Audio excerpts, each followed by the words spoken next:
Bismillahirrahmanirrahim. Assalamualaikum warahmatullahi wabarakatuh. Sobat Dalit semuanya, kembali lagi bersama saya Arif Umarullah di Kuma Arif Channel.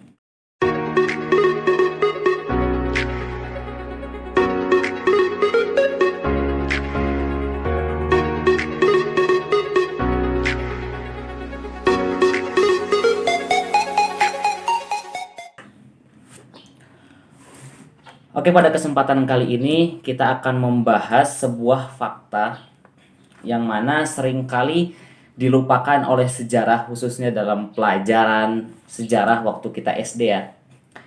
Nah, kali ini saya sudah menyediakan beberapa buku referensi, tapi tidak saya sediakan semuanya, hanya beberapa saja, saya rangkum pakai tulisan saja. Ini juga membahas pertanyaan dari saudara Yahya Abdullah tentang bagaimana sih jejak yang sebenarnya tentang Islam di Nusantara. Oke, sebelum masuk ke situ, di sini saya akan membahas sebuah asumsi yang mungkin agak sering kita dengar ya, di mana kitab-kitab tarikh ataupun sejarah mengatakan tentang ini, yaitu bahwasanya Arab sebelum Islam itu mereka dalam keadaan jahiliyah, bodoh, pokoknya selalu berperang, selalu punya negatif lah, pokoknya semuanya negatif. Tapi di sini saya akan meluruskan sedikit ya, bahwasanya, tapi yang saya luruskan bukan menyalahkan ya, bukan menyalahkan, hanya saja mengambil hikmah mengapa Arab atau bangsa Arab menjadi tempat pilihan ikhtiaru jaziratil Arab mahdan linashatil Islam. Ini yang saya bahas ini dalam buku ini ya, Fiqh Sirah karyanya Syekh Ramadan Al-Buti. Baik. Yang pertama, mengapa Islam tidak turun di daerah ya Roma ataupun Persia yang ketika itu, semasa itu Persia dan Roma itu mempunyai yang namanya tamadun, tamadunnya? Peradaban. Sedangkan negara Arab itu terbelakang, berada di tengah-tengah lah, bahasanya tengah gurun, jarang ada ke sana orang, jauh gitu kan, jauh dari mana-mana. Nah, mengapa sih Islam itu tidak turun? Kenapa Nabi Muhammad SAW tidak turun di negeri Persia ataupun Romawi ataupun Greek tua ataupun India, tapi malah di Jazirah Arab? Nah, seperti ini. Jadi, kalau misalkan ini satu ilmu ya, satu kaidah, kalau misalkan kita mau mengetahui kebenaran atau pemikiran yang logis yang benar, maka kita harus mengadakan yang namanya pembanding. Nah, ini juga yang dituturkan oleh Gus Baha, yang sering beliau tekankan, kita itu harus punya guru agar kita itu bisa berpikir dan juga mempunyai pembanding biar tidak salah dalam menyimpulkan sesuatu. Baik, saya di sini mengambil dari kajian hari Minggu bersama Kiai Haji Kohar, yang mana beliau juga sekarang insya Allah kita doakan ingin mendirikan pondok pesantren yang bernama Al-Ittihad. Baik, beliau mencarah kitab, maksudnya kajian kitab Syekh Ramadan Al-Buti ini tentang Fiqh Sirah. Yang pertama, bangsa Persia itu dulu minha al-Mazdikiyah. Nah, mereka itu kebanyakan dari mereka itu berfaham Mazdak atau agama Mazdak, dan juga agama Zoroastrian atau misalkan bahasa Indonesia Majusi atau penyembah api, dan juga ada juga sebagian agamanya Mazdak. Apa itu? Nah, agama Majusi ini kita tahu ya, menyembah api. Di Persia itu sudah menyebar yang namanya paham-paham filsafat. Paham-paham filsafat yang mana mereka itu terlalu ta'assub karena menginginkan selalu logis. Jadi akal mereka adalah Tuhan mereka. Ya, mungkin ini bisa dikaji ya di pelajaran filsafat, karena kalau di sini mungkin kepanjangan ya. Silahkan dikaji peradaban dulu gitu kan. Intinya di Persia itu sudah tercampur dengan pemikiran-pemikiran yang sesat. Pemikiran-pemikiran yang ya mengagungkan yang namanya akal. Nah, kebanyakan mereka kan Majusi, penyembah api, ada juga mazdak. Mazdak itu ya, saya kasih tahu nih, agama yang dimana mereka itu menggalakkan yang namanya hilun nisa atau menghalalkan full yang namanya wanita. Jadi seperti ini. Misalkan ada perempuan, kita tahu kan kalau ada air di danau maka itu milik bersama. Ada misalkan rumput di padang misalkan. Ya intinya milik bersama di sini maksudnya ya milik bersama. Bisa diambil gitu kan kalau kita lewat apa namanya danau di laut kan silahkan mau diambil segayung atau dua gayung. Nah, mereka para agama Mazdak ini menggalakkan yang namanya Helonisa atau bahasanya nisa itu atau perempuan itu adalah syirkah atau punya kepunyaan bersama. Bagaimana kepunyaannya air dan juga rumput dan lain-lain. Nah, sedangkan di Romawi, tadi kan di Persia nih kebanyakan filsafat ya orang-orang filsafat yang menuhankan yang namanya akal. Nah, sedangkan di Romawi sendiri itu tusaitiru alaiha ruh al istiqmariyah. Yang mana apa namanya orang-orang Romawi itu orang-orang yang ya dari orang-orang Romawi itu sudah tertanam dari diri mereka itu dalam diri mereka itu adalah ruh al istiqmariyah atau ruh penjajah. Dan kita tahu ya yang namanya Romawi itu kan apa namanya bersengketa dengan misalkan Kristen yang ada di Syam, Mesir. Nah, di sini kita dibahas juga dalam buku Fiqh Sirah ini. Wah, ketika itu kan saling bertengkar gitu kan dua imperium yang besar ini. Jadi intinya tuh Romawi itu ingin ngejajah terus. Nah, mempunyai ruh-ruh penjajahan. Nah, dan ini adalah salah satu kesalahan yang mana dengan ruh penjajahan ini nantinya kalau misalkan Nabi itu berasal dari Romawi dan Islam disebarkan dengan cara penjajahan, maka namanya saya sudah bukan Islam. Islam artinya kan damai. Datang dengan damai, disebarkan dengan damai oleh Nabi Muhammad. Tapi kalau misalkan jalannya penjajahan, ya kita tahu. Penjajahan agama-agama penjajahan ya yang sesat-sesat itu yang buatan manusia gitu kan. Kayak misalkan Ahmadiyah. Ahmadiyah itu kan timbul dari penjajahan. Nah, Ahmadiyah itu kan Mirza Ghulam Ahmad yang mengaku sebagai apa namanya nabi terakhir. Nah, itu kan apa namanya gara-gara penjajahan agama ya seperti itu, agama yang dibawa dengan penjajahan. Nah, sedangkan Islam masuk ke Nusantara tidak dengan cara penjajahan, yaitu dengan cara yang damai, disebarkan dengan damai, tidak ada pertengkaran, tidak ada apa namanya mengangkat pedang, tidak ada. Karena apa? Datang ke Indonesia dengan damai. Nah, kemudian apa sih hikmahnya Islam itu atau Nabi Muhammad SAW turun di Arab? Nah, juga disebutkan, ini dijelaskan dan kita sudah tahu ya.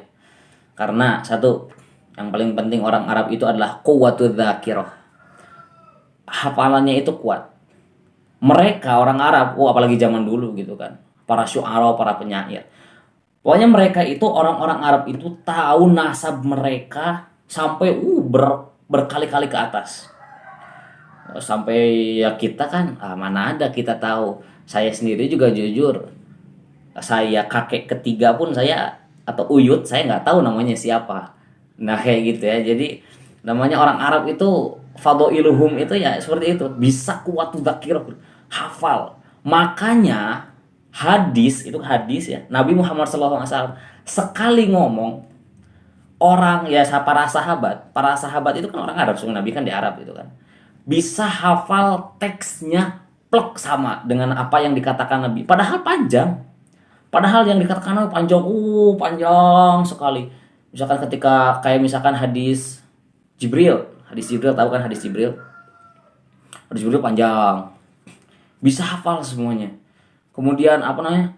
Percakapannya itu bisa hafal semuanya gitu loh. Saking hebatnya orang Arab. Saking hebatnya orang Arab itu kuwatu dzakirah mereka itu bisa menghafal segala sesuatu itu dengan mudah.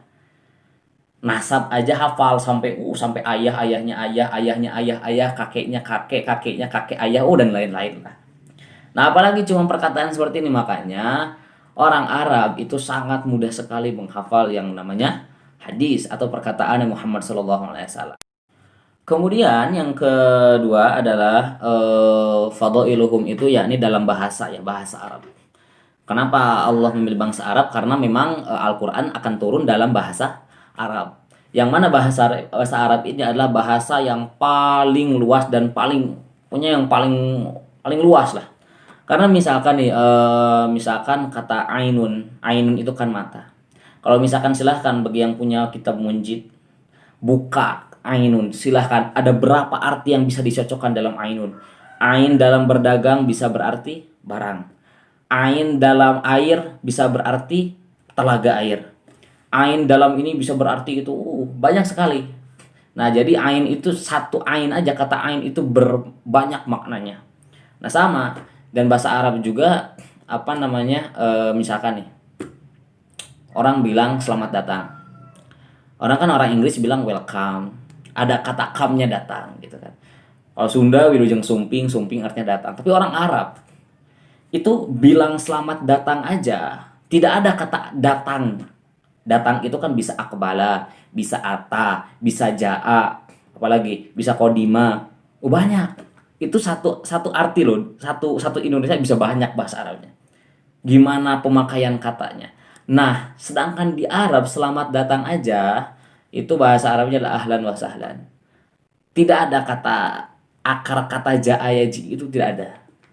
Ahlan wa sahlan artinya itu semuanya mas. Ahlan wa sahlan gitu kan maksudnya, apa namanya, menerima kalian yang datang itu sebagai keluarga. Ahlan. Jangan sungkan-sungkan, sudah dianggap keluarga. Bayangkan saking hebatnya orang Arab, saking memuliakan yang namanya tamu. Sahlan, sahlan artinya mudah, memudahkan urusan. Orang kan datang tamu misalkan ada yang apa namanya agak ada yang curhat atau misalkan dimudahkan. Pokoknya orang bertamu itu biasanya kan dimudahkan urusannya. Ada apa? Ada yang bisa saya bantu? Mempermudah. Mempermudah apa namanya urusan yang sedang Anda apa namanya tanggung sekarang. Seperti itu. Jadi itu salah satu ya, sebenarnya masih banyak ya, masih banyak yang Fadhailul Arab itu masih banyak. Cuman karena waktu mungkin saya kasih yang itu dulu aja. Nah, baik, sekarang kita masuk ke bab apa namanya sejarah masuknya Islam di Nusantara.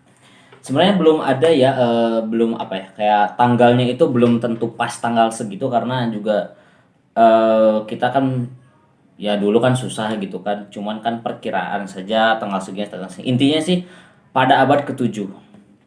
Kita tahu bahwasanya di kitab-kitab di buku-buku pelajaran ini ya, pelajaran SD gitu kan kita dulu tahunya Islam itu masuk lewat Gujarat India, yang datang dari India pada abad 13 Masehi. Nah, seperti itu.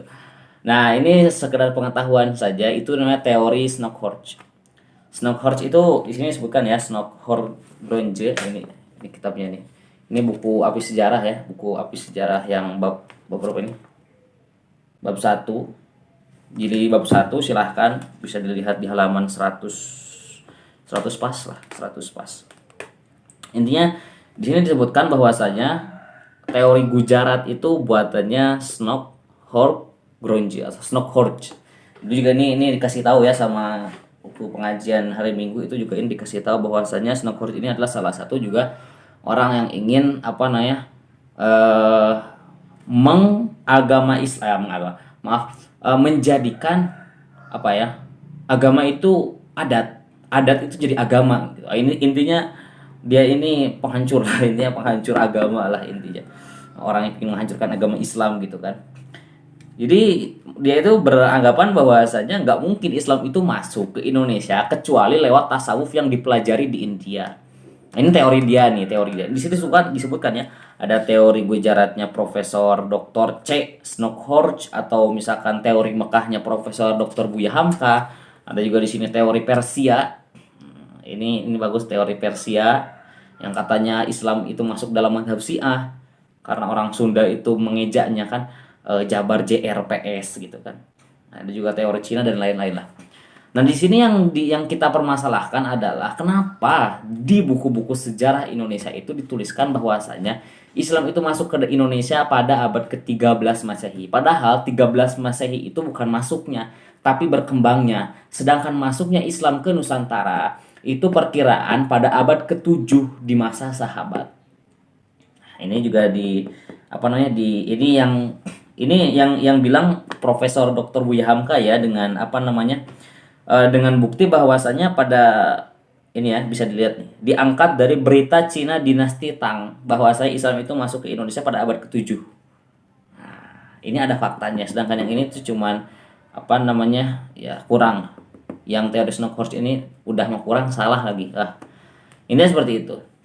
Nah, bagaimana sih perjalanannya orang Arab itu bisa masuk ke Indonesia? Jadi seperti ini juga kemarin dikasih tahu ya, bahwasanya dulu itu para habaib di Yaman, para habaib di Yaman, maksudnya orang-orang yang pedagang di Yaman juga lah, kafilah dan lain-lain. Itu semuanya berawal dari Yaman ya, dari Yaman, kemudian berangkat ke Pakistan, dari Pakistan ke India, India Gujarat baru ke Indonesia. Jadi awalnya itu bukan dari India, ya, bukan dari India, tapi dari Yaman, dari daerah Arab, dari Yaman, khususnya habaib-habaib Yaman, khususnya habaib Yaman. Makanya kan kita tahu kenapa Yaman, habib-habib dari Yaman kan ke Indonesia apa namanya mempunyai ya silaturahmi dari dulu gitu kan sampai sekarang. Sekarang kan ada Habib Ali Al-Jufri, ada Habib Umar bin Hafid. Oh, Masya Allah, Habib Umar bin Hafid paling saya sukai ya. Ahli tasawuf, apalagi Habib Ali Al-Jufri, ganteng. Pokoknya idola, dua-duanya idola saya lah, itu dua-duanya idola saya. Oke, kemudian eh cara pembuktian. Nah, beliau juga Kiai Haji Kohar mau ngasih tahu gitu kan. Bagaimana cara membuktikan kalau misalkan Indonesia itu yang datang itu para habib dari Yaman, orang dari Yaman. Coba dengarkan azan yang berasal dari Yaman dan juga azan yang berasal dari India. Lebih mirip mana sama Indonesia? Pasti Yaman. Misalkan orang-orang yang punya teman di Yaman gitu kan. Lagamnya azan Indonesia itu nggak jauh beda kayak orang-orang Yaman. Karena apa? Dulu yang mengajarkan azan dan lainnya dulu dari Yaman, khususnya para habaib. Nah, seperti itu ya. Tadi sudah dipaparkan beberapa. Ya, saya secara singkat saja lah. Kalau misalkan mau lebih lengkapnya silahkan baca sendiri buku sejarah Api Sejarah jilid 1, jilid 2, ataupun kalian silahkan cari di YouTube tentang apa namanya pembahasan sejarah Islam. Khususnya yang paling saya sukai adalah penjelasannya dari ustadz kita semua, yakni Ustadz Adi Hidayat. Nah, beliau juga salah satu ustadz yang mungkin bisa bilang ya favorit banget lah saya. Karena udah hafal Quran, hafal hadis, hafal sejarah, wah intinya mantep lah, mantep. Karena beliau hafalnya nggak cuma hafal, akan tetapi mungkin bersama nih apa ayat dan juga sofhah atau halaman-halaman. Tapi sejarah saja dia hafal apa namanya halaman berapa gitu kan, halaman berapa di paragraf berapa di sebelah kiri atau kanan. Itu hafalannya kuat. Nah, insya Allah silahkan diikuti lah, silahkan diikuti. Karena beliau juga termasuk ustadz yang rekom untuk kalian yang pingin belajar Al-Quran atau pingin punya motivasi menghafal Al-Quran.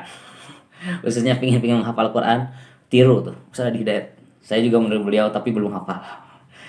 Ya tidak apa-apa, masih dalam proses lah. Ya baru juz 1, juz 2 gitu kan. Oke. Sebagai penutup ini ada tambahan juga bahwasanya orang Yaman itu dari dulu sudah memang bersahabat baik dengan Indonesia. Kita tahu bahwasanya di kitab ini juga Api Sejarah juga dikatakan bahwasanya apa namanya rumah yang dipakai untuk kemerdekaan Indonesia itu adalah orang Yaman ya, apa namanya wakaf dari orang Yaman juga. Lah juga ada juga Soekarno juga kan bilang gitu kan apa namanya ya kayak orang Arab itu keluarga kita gitu, maksudnya apa namanya orang Arab itu bisa dibilang pribumi lah, pribumi. Karena apa? Karena ini juga apa namanya beliau juga Kiai Haji Kohar juga mengatakan bahwasanya salah satu dari arti Hadramaut itu kan ya mungkin banyak ya versinya, cuman beliau berkata salah satunya itu memang apa namanya Hadramaut kan hadoro sama maut. Jadi ketika itu kan disuruh milih gitu kan orang Yaman itu pulang atau membela Indonesia, mereka lebih membela Indonesia. Karena apa? Prinsip mereka itu hadoro lil maut, mereka itu datang untuk mati, tidak untuk kembali. Maksudnya datang untuk menjadi pribumi di Indonesia. Makanya ini salah satu perkataan Soekarno yang kutip adalah orang Arab itu pribumi. Karena apa? Orang Yaman sendiri mengatakan hadro maut. Kita itu hadir untuk mati, bukan untuk apa? Bukan untuk balik lagi, tapi untuk mati-matian memperjuangkan dan menyebarkan agama Islam di Nusantara. Nah, seperti itu. Terima kasih sudah menonton. Terima kasih juga untuk Ustadz Yahya yang sudah merequest konten ini. Dan untuk kalian semua yang ingin membahas apa gitu, mungkin silahkan tulis saja di komen. Insya Allah nanti kalau saya baca ya, insya Allah saya baca lah. Lagian juga subscribernya masih dikit dan juga yang komen juga dikit-dikit. Insya Allah kebaca gitu kan. Lah yang penting di share, yang penting orang-orang tahu, kita sama-sama mendapatkan ilmu baru. Dan juga silahkan di request ya konten apa selanjutnya, apakah kita bahas tentang apa namanya fikih, pertanyaan-pertanyaan, udah silahkan nanti kita bahas sama-sama. Jadi setelah ini mungkin akan ada konten macam-macam wali karena memang ini juga requestan dari saudara Dandi untuk membahas macam-macam wali. Mungkin hanya itu saja dari saya. Terima kasih sudah menonton, selalu support saya dengan men-share channel ini. Wassalamualaikum warahmatullahi wabarakatuh.